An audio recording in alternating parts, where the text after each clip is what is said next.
যদি আপনার একটা নতুন ইউটিউব চ্যানেল থাকে তাহলে আজকের এই ভিডিওতে আমি আপনাদের সঙ্গে আলোচনা করব যে কিভাবে আপনি আপনার চ্যানেলের 4000 ঘন্টা ওয়াচ টাইম কমপ্লিট করবেন এবং আপনার চ্যানেলটাকে অতি দ্রুত মনিটাইজ করবেন। এই সূত্রেই আপনাদের সঙ্গে আজকে আমি 9টা পয়েন্ট নিয়ে আলোচনা করব। এই 9টি পয়েন্ট যদি আপনারা সঠিকভাবে মেনে চলেন তাহলে কিন্তু আপনার চ্যানেলের যে 4000 ঘন্টা ওয়াচ টাইম সেটা কমপ্লিট হতে বেশি সময় লাগবে না। মোটামুটি 1 থেকে 2 মাসের মধ্যেই কিন্তু আপনারা আপনাদের এই 4000 ঘন্টা ওয়াচ টাইমের ক্রাইটেরিয়া পূরণ করে নিতে পারবেন। সো চলুন বেশি দেরি না করে ভিডিওটা শুরু করি এবং প্রত্যেকটা পয়েন্ট স্টেপ বাই স্টেপ আপনাদের সঙ্গে বিস্তারিত আলোচনা করি। First point, master the art of YouTube story telling. এটা 3 রকম ভাবে হয়ে থাকে। ফার্স্ট, থাম্বনেল এবং title. Second, video intro. Third, emotionally trigger. অর্থাৎ আপনি যখন একটা ভিডিও বানাবেন তখন সেই ভিডিওর মধ্যে স্টোরি টেলিংটা আপনাকে জানতে হবে। আপনার থাম্বনেলের মধ্যে আপনার ভিডিওর বিষয়বস্তু অর্থাৎ স্টোরিটাকে তুলে ধরতে হবে। আপনার ভিডিওটাকেও কিন্তু একটা স্টোরি আকারে সাজাতে হবে, যাতে মানুষ যখন আপনার ভিডিও দেখবে তারা যেন দেখতেই থাকে, ছেড়ে যাতে বেরিয়ে না যায়। এবং সবসময় অডিয়েন্সকে ইমোশনালি একটা অ্যাট্রাক্ট করার চেষ্টা করতে হবে। মাঝে মধ্যে হয়তো একটা ইমোশনালি কোনো কিছু ইমপ্রেশন দিলেন, বা মাঝে মধ্যে হয়তো কোনো কিছু ভৌতিক টাইপের ভিডিও হলে কোনো কিছু ভয়ঙ্কর টাইপের কোনো কিছু দিলেন, এরকম ধরনের মাঝে মধ্যে একটা ট্রিগার, ইমোশনালি ট্রিগার দিয়ে মানুষকে আটকে রাখতে হবে। তবে কিন্তু আপনার সেই ভিডিওতে ইমপ্রেশন বাড়বে, আপনার ভিডিওর অডিয়েন্স রিটেনশন বাড়বে, ওয়াচ টাইম বাড়বে, নইলে কিন্তু নয়। Second, increase engagement with pattern interrupter. অর্থাৎ আপনি যখন একটা ভিডিও বানাবেন, আপনার ভিডিওর এঙ্গেজমেন্ট বাড়ানোর জন্য ভিডিওর প্যাটার্নটাকে মাঝে মধ্যে চেঞ্জ করতে হবে।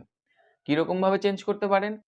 ক্যামেরার অ্যাঙ্গেলটাকে চেঞ্জ করে করতে পারেন, ভিডিওর মধ্যে গ্রাফিক্স মাঝে মধ্যে চেঞ্জ করে করে করতে পারেন, ভিডিওর মধ্যে মিউজিক চেঞ্জ করে করতে পারেন, ভিডিওর মধ্যে যে টেক্সট সেই টেক্সটগুলোকে অকেশনালি চেঞ্জ করতে হবে।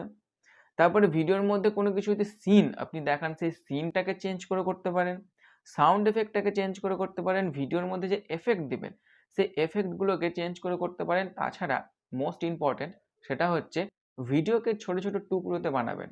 টুকরোতে বানালে কি হবে, আপনার ভিডিওটা কোয়ালিটি বেটার হবে এবং মাঝে মধ্যে আপনি সেটাকে জুম আউট জুম ইন করে সেট করতে পারবেন, যাতে সেই ভিডিও দর্শকের কাছে বোরিং ফিল না হয়। Third number point, use caption through out your video.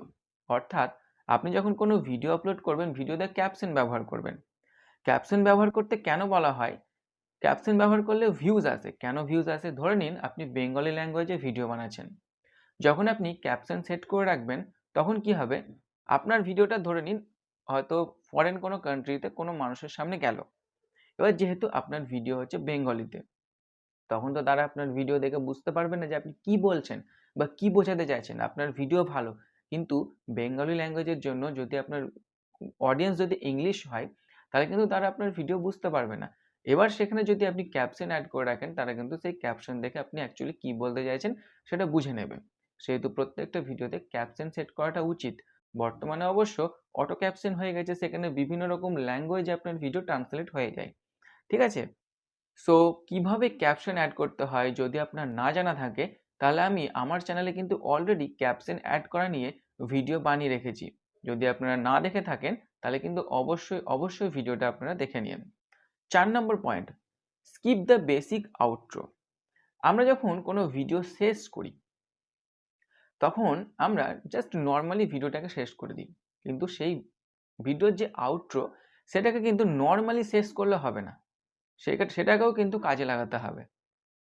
Okay, so এই যে আমরা নর্মালি ভিডিওর যে আউটরো সেটাকে সেট করছি, যেমন যদি ভিডিওটি ভালো লাগে তাহলে অবশ্যই লাইক শেয়ার এবং সাবস্ক্রাইব করুন, এরকম ধরনের বলে আমরা ভিডিওটাকে শেষ করে দিই এবং আমিও করি। ঠিক আছে, কিন্তু এটা করা উচিত নয়, সেটাকে ইউজ করা উচিত। তারপরে 5 নম্বর পয়েন্ট, ফিফথ 5 নম্বর পয়েন্ট, মেক এভারগ্রিন ভিডিও। অর্থাৎ এমন ভিডিও যেগুলো কোনোদিনও পুরনো হয় না। এভারগ্রিন অর্থাৎ চিরসবুজ, মানে যেই ভিডিও কোনোদিনও পুরনো হয় না, এমন ধরনের কন্টেন্ট বানাতে হবে। যেমন ধরে নিন ইউটিউবে থাম্বনেল কিভাবে বানাতে হয়, এরকম জাতীয় কোনো কন্টেন্ট আজ থেকে 2 বছর আগে যেমন ছিল, আজ থেকে 5 বছর আগেও তেমনই থাকবে। হ্যাঁ, থাম্বনেলের প্যাটার্ন চেঞ্জ হবে, থাম্বনেলের স্টাইল চেঞ্জ হবে, যত দিন যাবে তত আপগ্রেড হবে, কিন্তু থাম্বনেল কিভাবে বানাতে হয় সেই জিনিসটা কিন্তু একই রকমই থাকবে। তাই যদি আপনি এখন ভিডিও বানান থাম্বনেল কিভাবে বানাতে হয় সেটা 5 বছর পরেও কিন্তু আপনি ভিউজ পাবেন। 6 নম্বর point, host YouTube live streaming. লাইভে আসলে কিন্তু আপনার ভিডিওর উপরে ভিউজ যেমন বাড়ে তেমন ওয়াচ টাইমটাও বাড়ে। কারণ কি, আপনি যখন লাইভে আসবেন সরাসরি যখন আপনি আপনার দর্শকের সামনে কথা বলবেন, দর্শকরা দেখবে যে একটা বড় ক্রিয়েটর আপনার সামনে এসে কথা বলছে, ডাইরেক্টলি ইন্টারাক্ট করছে, তাদের যে প্রবলেম সেটাকে সলভ করার চেষ্টা করছে, তখন কিন্তু তারা আপনার ভিডিওটা কিছুক্ষণ হলেও মনোযোগ দিয়ে দেখবে এবং নর্মাল ভিডিওর থেকে লাইভ স্ট্রিমিংটা তারা কিন্তু বেশিক্ষণ দেখার প্রেফার করে, বেশিক্ষণ দেখে তারা অ্যাকচুয়ালি। ঠিক আছে? সো লাইভ স্ট্রিমিং করলে ওয়াচ টাইম বাড়ে, সেই জন্য লাইভ স্ট্রিমিং করতে বলা হচ্ছে। 7 point, build watch time through playlist. আমি প্রত্যেকটা ভিডিওতে বলি যখন আপনার চ্যানেলটা কাস্টমাইজ করবেন, আপনার প্রত্যেকটা ভিডিওকে যেমন যেমন ভিডিও সেরকম ভিডিওর একটা ক্যাটাগরি আলাদা আলাদা প্লেলিস্ট বানাবেন, সেই প্লেলিস্টের মধ্যে সেই ক্যাটাগরির ভিডিওগুলোকে ভরে দেবেন। এতে কি হবে, আপনার চ্যানেলটা খুব সুন্দরভাবে সাজানো থাকবে। মানুষ যখন আপনার চ্যানেলে আসবে, দেখবে, তখন কিন্তু তারা একটা ভালো ইমপ্রেশন ফিল করবে। হ্যাঁ? কারণ কোনো জিনিসকে সাজিয়ে রাখার একটা আলাদাই মাহাত্ম্য আছে। তাছাড়াও যখন ধরে নিন কেউ কোনো জিনিস সার্চ করবে ইউটিউবে, ধরে নিন how to create YouTube channel. Okay?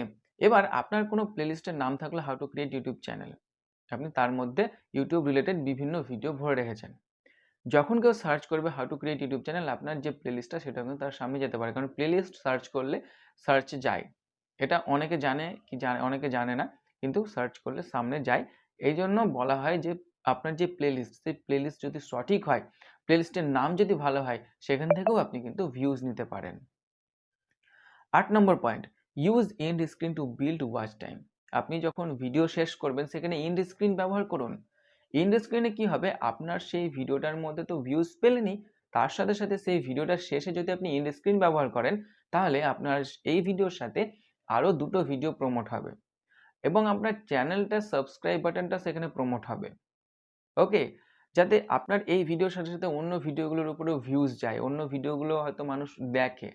এবার সেই ভিডিওগুলো দেখতে দেখতে সেই ভিডিওর যে এন্ড স্ক্রিন, সেটা দেখে যখন তারা অন্য ভিডিওতে আবার ক্লিক করতে পারে, এরকমভাবে কিন্তু আপনার ভিডিওর উপরে ভিউজ এবং ওয়াচ টাইম বাড়ার চান্স থাকে এই এন্ড স্ক্রিন থেকে। সেহেতু প্রত্যেকে কিন্তু এন্ড স্ক্রিন ব্যবহার করা মাস্ট।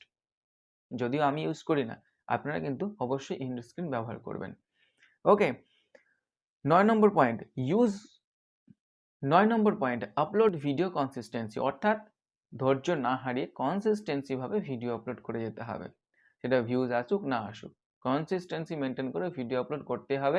আপনার যেটা টাইম ফ্রেম, আপনি যদি 1 দিন অন্তর, 2 দিন অন্তর, 5 দিন অন্তর, যতদিন অন্তরই আপনি ভিডিও আপলোড করুন না কেন, আপনার সেই কনসিস্টেন্সি মেনটেন করে ভিডিওটা আপলোড করতে হবে।